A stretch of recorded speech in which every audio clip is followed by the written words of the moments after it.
खूबसूरत होना अच्छा नहीं, बल्कि अच्छा होना खूबसूरत है। खूबसूरत इंसान से मोहब्बत नहीं होती, बल्कि जिससे मोहब्बत हो जाए वो खूबसूरत होता है। खूबसूरती हमेशा देखने वालों के दिल और नजर में होती है, वरना गलती निकालने वालों को तो ताजमहल में भी कमी नजर आती है। यादों और वादों में क्या फर्क होता है? यादें हमें तोड़ देती हैं और वादे हम तोड़ देते हैं।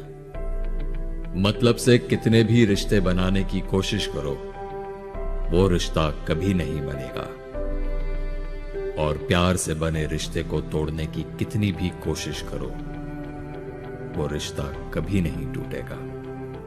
एक खूबसूरत दिल हजार खूबसूरत चेहरों से बेहतर है। इसलिए जिंदगी में हमेशा ऐसे लोगों को चुनो जिनका दिल चेहरे से ज्यादा खूबसूरत।